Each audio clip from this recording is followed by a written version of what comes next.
Welcome to Crisis in Perception, where we examine the systems shaping our world, one book at a time. All right, so today we're diving into this book, The Slave Uprisings That Shook the South. And we're going to use it to look at the whole plantation economy as a single big system. A system, it turns out, that was incredibly unstable. And that instability, it was revealed every single time there was an act of resistance. You know, it's so easy to look back at history and see these big events as just isolated moments, like they just happened out of the blue. But what if they're not? What if they're actually signals, warning signs from a system that's about to crack? That really gets you thinking, right? It brings up a couple of huge questions. First, how does a system built on something as brutal as oppression even hold itself together? And second, what happens when all the pressure building up inside just becomes too much? Well, the way to understand it is to think of the entire slave economy as a kind of high-pressure engine, seriously, like a steam engine about to blow. So on one hand, you've got these massive forces pumping pressure into the system. Things like relentless land expansion, a huge demand for cotton around the world, and of course the forced labor that made it all run. That's the compression. On the other hand, you've got the containment, the stuff designed to keep the whole thing from exploding. We're talking about brutal legal codes, slave patrols, basically the valves trying to control this immense, volatile pressure. Okay, so let's break that down. First, let's talk about the forces that were building all that pressure inside the engine. And a huge piece of this puzzle was the sheer expansion of land, which created this absolutely insatiable demand for more and more enslaved labor. Think about this. In the early 1800s, the Louisiana Purchase literally doubled the size of the United States. Just boom, overnight. And this wasn't just empty space on a map. No, this was a massive new frontier, just waiting for plantations. And that expansion lit a fire under the internal slave trade, forcing hundreds of thousands of people to be moved south, deep into new territories like Alabama, Mississippi, and Louisiana, all to work this new land. Now you might think all this relentless pressure would just crush people into obedience, but it did the exact opposite. It produced constant, non-stop resistance. And this is key. Resistance wasn't the exception to the rule, it was the rule. It was a fundamental part of how this system operated. And it took all kinds of forms, from small daily acts of defiance like faking sick or breaking tools, to the life-or-death decisions of running away, or even, in the most extreme cases, violent revolt. And the sheer scale of this resistance, it is just staggering when you look at it. We're not talking about a handful of famous events you read about in a textbook, no. Between 1619 and 1863, there were over 250 recorded rebellions. And that's just the ones involving 10 or more people. A number like that tells you something absolutely crucial. It tells you that revolt wasn't some kind of bug in the system. It was a built-in feature. So what happens when that constant simmering pressure finally boils over and erupts? Well, these uprisings, they weren't just simple failures of control. You have to see them as signals, flashing red lights that revealed some really deep structural flaws in the whole containment system. And two of the brightest flashing lights were, of course, Nat Turner's rebellion in 1831, and then later, John Brown's raid in 1859. Both of these events really ripped the cover off and showed just how unstable that plantation economy actually was. But even before Nat Turner, a huge crack had already appeared in the system. I'm talking about the 1811 German Coast Uprising.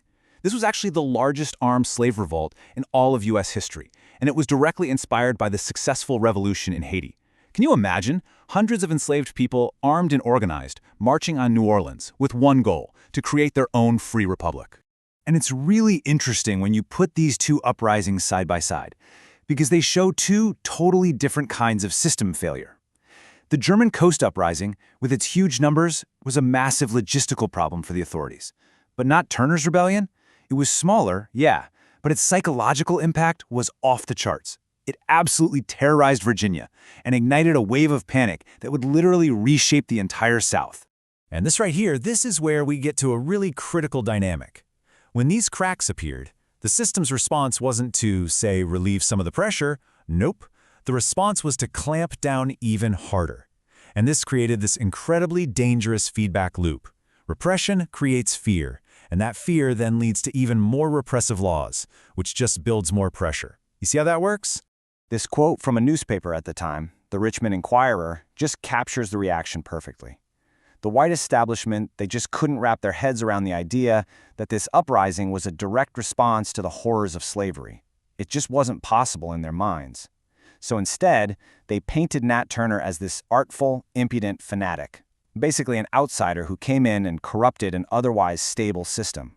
And it was that narrative, a narrative of fear, that drove everything that happened next. And that panic, it wasn't just talk, it was translated into policy, like immediately. The system struck back hard. Right after Turner's rebellion, states all across the South rushed to pass new, even tougher slave codes. They made it illegal to teach enslaved people to read or write. Why? Because Nat Turner could read. They banned any kind of gathering or assembly without a white person present, and all of this was backed up by just horrifying retaliatory violence. So you have this vicious cycle, right? Revolt leads to oppression, which leads to more pressure, which leads to more revolt. You can see how that just keeps cranking up the pressure inside our engine. And a system like that, well, it just can't last forever. It was setting the stage for one final, system-shattering explosion. And that boiling point was finally reached with a man named John Brown. Now, Brown was a radical abolitionist. He'd already been fighting pro-slavery forces out in Kansas, and he had come to a stark conclusion. Violence was the only language this system was ever going to understand. His plan was incredibly audacious. He was going to raid the federal armory at Harper's Ferry, get his hands on thousands of rifles, and use them to arm a massive slave uprising. And when people asked him why he would do this, his answer just cuts right to the very heart of everything we've been talking about. He said it wasn't about some abstract ideal or personal ambition. He was, in his own words, just responding to the cries for help that he heard coming from inside the system itself. Now, the raid itself, it failed. Brown was captured and executed. But in failure, it became the spark that finally ignited the entire nation. As the historian David S. Reynolds put it, John Brown's actions killed slavery, sparked the Civil War, and ceded civil rights. He proved beyond any doubt that the pressure cooker was about to blow. The system just couldn't contain what it had created anymore. So what's the big takeaway here? It's this. The system lasted as long as it did because it was tangled up in these much larger economic and political webs. But if you only look at these revolts as separate, isolated events, you create a kind of crisis in perception. You miss the whole point.